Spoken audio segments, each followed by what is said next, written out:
Hello everyone and welcome back to my channel Cat Experts.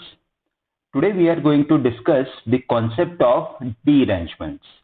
अभी तक हमने discuss किया कि 4 envelopes are given, 4 letters are given, तो उसको अरेंज करने के कितने वेज हो सकते हैं, राइट? या पोस्ट करने के कितने वेज हो सकते हैं. हम एग्जैक्टली इसका उल्टा कॉन्सेप्ट डिस्कस करेंगे आज के हमारे पार्ट 8 परम्यूटेशन कॉम्बिनेशन टॉपिक पे.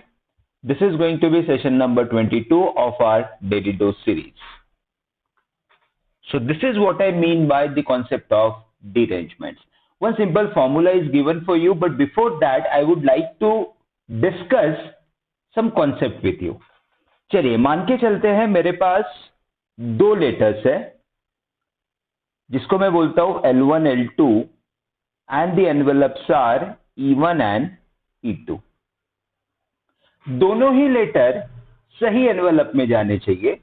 इसका तो एक ही तरीका होगा, L1 को E1 में प्लेस कर दूंगा, L2 को E2 में प्लेस कर दूंगा. बट अगर मैं बोलूं in how many ways can I place this letters into two envelopes so that कोई भी लेटर सही एनवेलप में नहीं जाना चाहिए. तो ऐसा करने के लिए L1 को मुझे रखना पड़ेगा E2 में और L2 को मुझे रखना पड़ेगा E1 में. सो यहां आप देखेंगे zero envelope, zero letters are placed into their respective envelopes. ऐसे वेज कितने होंगे? 0. अगर मैं बोलता हूं कि मुझे सिर्फ एक लेटर सही एनवेलप में डालना है, is it possible? No. L1 अगर E1 में चले गया तो L2 को E2 में जाना पड़ेगा. तो एक लेटर, एक एनवेलप में एक लेटर सही हो, सिर्फ एक एनवेलप में एक लेटर सही हो, ऐसा तो हो ही नहीं सकता है, राइट? चलिए थोड़ा सा आगे बढ़ते हैं अभी हम लोग.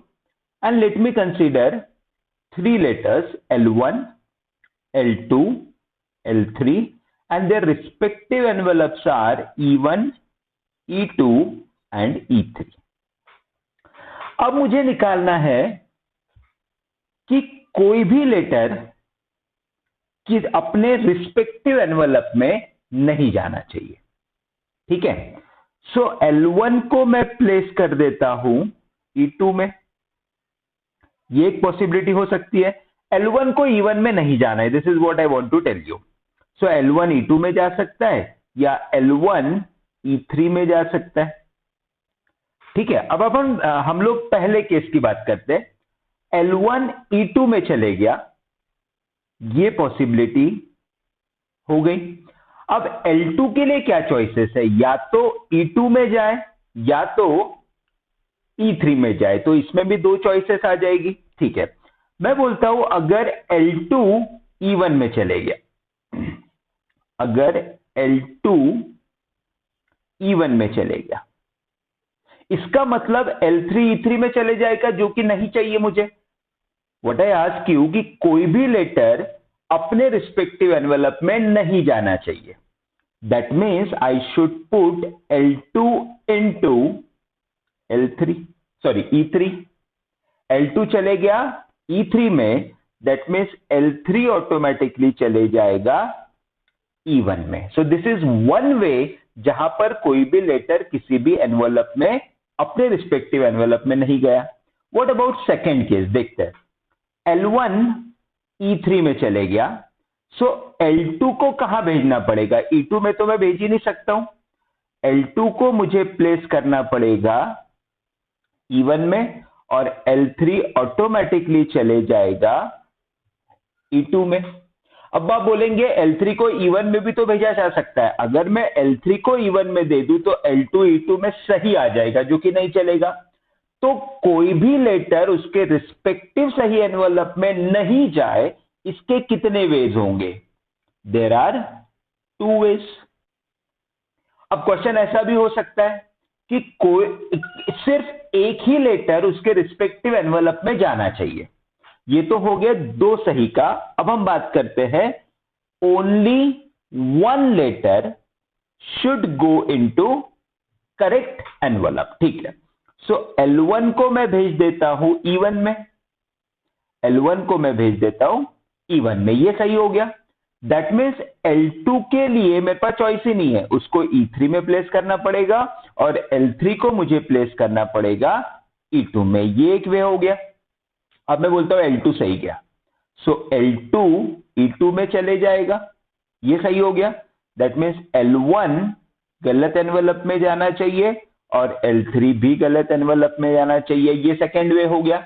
थर्ड वे, अगर L3 सेम चले गया मतलब सही चले गया, L3 E3 में चले गया, तो L1 को मुझे भेजना पड़ेगा E2 में और L2 को मुझे भेजना पड़ेगा E1 में। तो ऐसा करने के कितने वेज है जहां पर सिर्फ एक लेटर उसके रिस्पेक्टिव सही एनवेलप में जाएगा? 3 तरीके हैं। एक लेटर सही होने के 3 वेज है, एक भी लेटर सही नहीं होने के रिस्पेक्टिव एनवेलप में देयर आर 2 वेज। अगर मैं पूछूं आपसे कि 2 लेटर सही हो, ऐसा होने के कितने वेज है, तो there can be number of case. और जैसे जैसे लेटर और जैसे जैसे एनवेलप बढ़ते चले जाएंगे, केसेस भी बढ़ती चल जाएगी। सो इस तरह से अगर मैं 2 या 3 केसेस लू, सो this is what I can say is the proven result. मैं बोलता हूं मुझे 4 लेटर्स दिए हैं, 4 एड्रेस्ड एनवेलप दिए हुए हैं और मुझे पूछा हुआ है कि कोई भी लेटर उसके रिस्पेक्टिव एनवेलप में नहीं जाना चाहिए। दैट मीन्स n की वैल्यू में 4 लूंगा, तो आपको इस फॉर्मूले में सिर्फ n की जगह 4 सब्सटीट्यूट करना है। So d of 4 should be 4 factorial, 1 minus 1 upon 1 factorial plus 1 upon 2 factorial minus 1 upon 3 factorial plus 1 upon 4 factorial. तो ये प्रोसेस खत्म हो जाएगी 4 फैक्टोरियल पे। So this is very important formula, right, and this is what I recommend you to memorise if possible. क्योंकि 10-11 letters अगर आ गए या बड़े नंबर्स को आपको डील करना है, so getting into actual concept will take more time to find out the answer. So it's better to memorise the result. चलिए देखते हैं इसका application. There are 5 balls, each of a different color, blue, green, red, pink and black. There are 5 boxes of the same 5 colors. Excellent. In how many ways can one ball be placed in each box such that no ball is placed in a box of the same color? कोई भी ball उसके respective box में नहीं जाना चाहिए। That means सारे के सारे 5 ball should place in the wrong box. That means हमें निकालना क्या है? D of 5। D of 5 निकालना है। So what was the formula? जरा मैं पीछे आपको ले चलता हूं। ये देखिए, D of 5 क्या आएगा? 5 फैक्टोरियल 1। अब फॉर्मूला कैसे याद रखेंगे? 1 से स्टार्ट हो रहा है, 1 upon 1 factorial, 2 factorial, 3 factorial, 4 factorial and signs are plus minus. इसको आप इस तरह याद रख सकते हैं। चलिए अब मैं ये डायरेक्ट फॉर्मूला आपके लिए यूज करता हूं। सो D of 5 is going to be 5 factorial, right?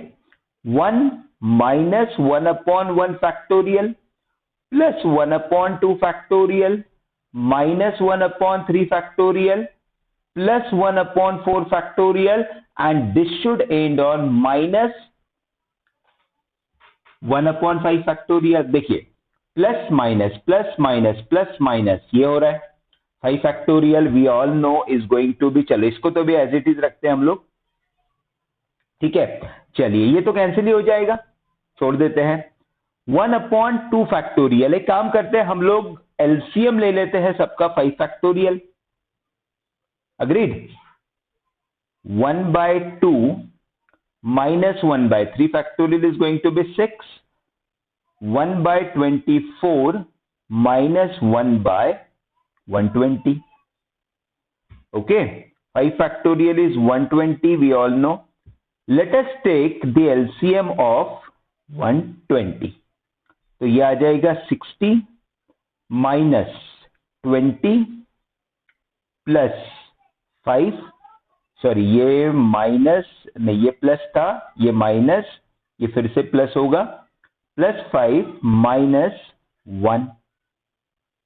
I can cancel this out. तो मेरा जो फाइनल आंसर वो होगा 60 minus 20 is going to be 40 plus 4। 44 ways में मैं बॉल्स को बॉक्सेस में प्लेस कर सकता हूं सो दैट कोई भी बॉल उसके रिस्पेक्टिव बॉक्स में नहीं जाएगा। Do you have the options? Yes, आप चेक करेंगे। This were the options, so correct answer has to be option number B, right? So this is it for today session. इस concept को आप अच्छी तरह याद रखिए and if you get direct और इनडायरेक्ट क्वेश्चन, श्योर मार्क्स आपको आपके मिलने चाहिए। So see you tomorrow with more questions and more topic, a new topic of permutation and combination.